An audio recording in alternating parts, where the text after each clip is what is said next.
శ్రీ గురుభ్యో నమః. శ్రీమాత్రే నమః.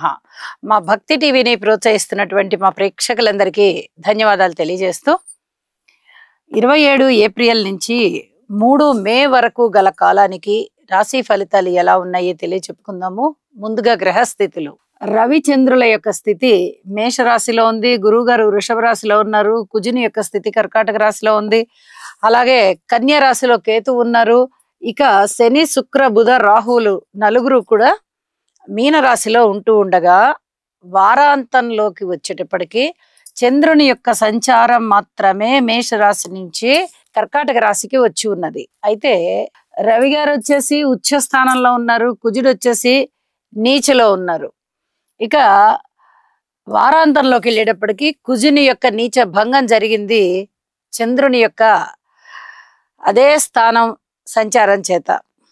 ఈ విధంగా గ్రహాల యొక్క ఉచ్చ నీచలు ఉన్నాయి.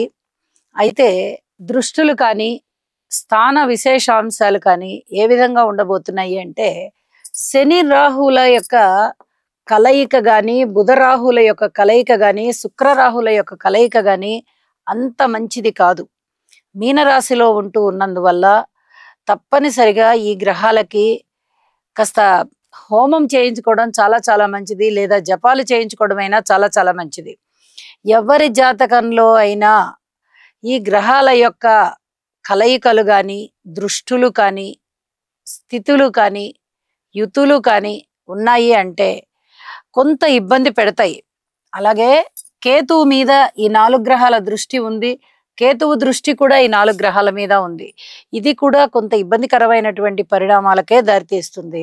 కాబట్టి రాశితో సంబంధం లేకుండా ప్రతి వారు కూడా నవగ్రహాల యొక్క జపము లేదా ధ్యానము, స్తోత్రపారాయణలు, హోమము ఇత్యాది ఏవన్నా సరే చేయించుకోవడం చాలా చాలా మంచిది అని చెప్పి తెలియజేస్తున్నాను.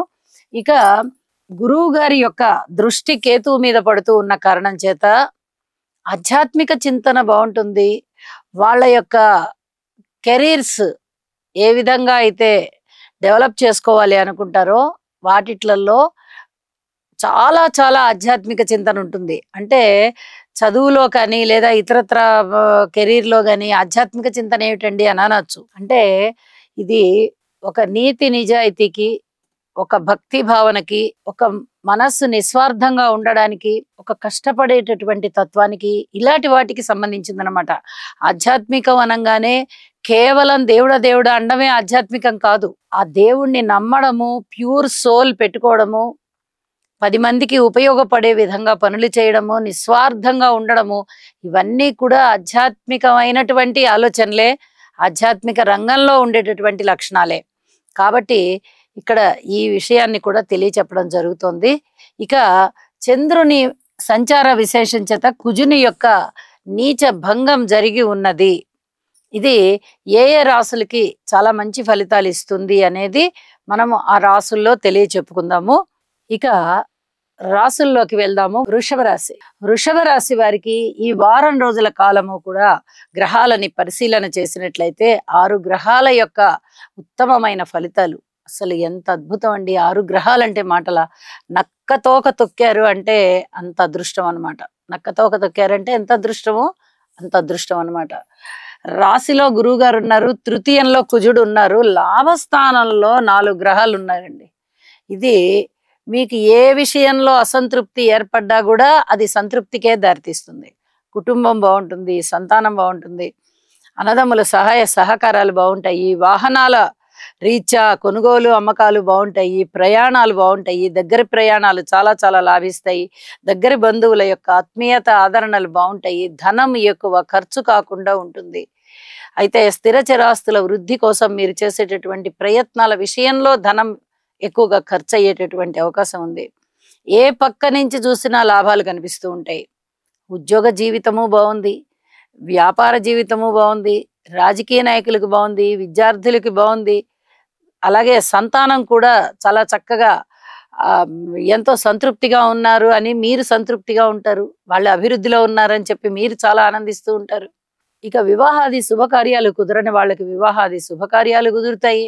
స్త్రీల వల్ల చాలా చాలా లాభాలు ఉంటాయి. ఒక చిన్న మాట చెప్పినా, ఒక రికమెండేషన్ చేసినా ఒక మెసేజ్ పెట్టినా మీకు చాలా ఉపయోగకరమైనటువంటి ఫలితాలు కనిపిస్తూ ఉంటాయి.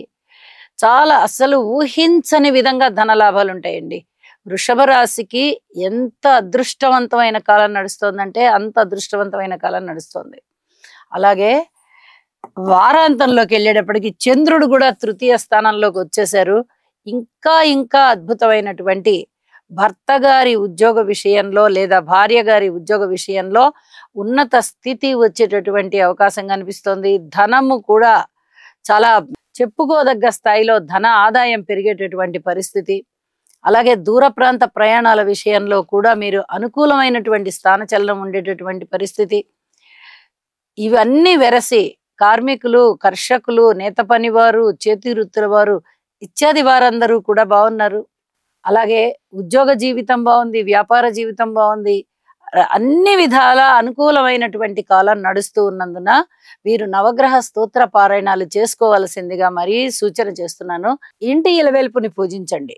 ఇప్పుడు గ్రహాలన్నీ అనుకూలతగా ఉన్నప్పుడు మనకి ఏది వ్యతిరేకత లేదు అని కదా అర్థం.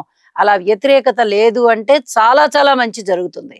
ఇలా మంచి జరుగుతున్నప్పుడు గ్రహాలకి నమస్కారం చేసుకోవాలి. ఇంటి ఇలవేల్పుకు కూడా కృతజ్ఞతలు తెలియజేసుకోండి. అలాగే నిత్య పూజ చేసుకోండి. చాలా సంతోషంగా అభివృద్ధిదాయకంగా ఉన్నారు కాబట్టి ఈ సంతోషాన్ని ఇలాగే నిలుపు భగవంతుడా అని భగవంతుడికి మొక్కుకోండి. శుభం. గురుగ్రహ అనుకూలత కొరకు దేవానాం చ ఋషీణాం చ గురుం కాంచన సన్నిభం బుద్ధిమంతం త్రిలోకేశం తం నమామి బృహస్పతిం. ఓం హ్రాం హ్రీం హ్రౌం సహ బృహస్పతయే నమః. కుజగ్రహం యొక్క అనుకూలత కొరకు ధరణీ గర్భ సంభూతం విద్యుత్కాంతి సమప్రభం కుమారం శక్తిహస్తం తం మంగళం ప్రణమామ్యహం. ఓం క్రాం క్రీం క్రౌం సహ భౌమాయ నమః.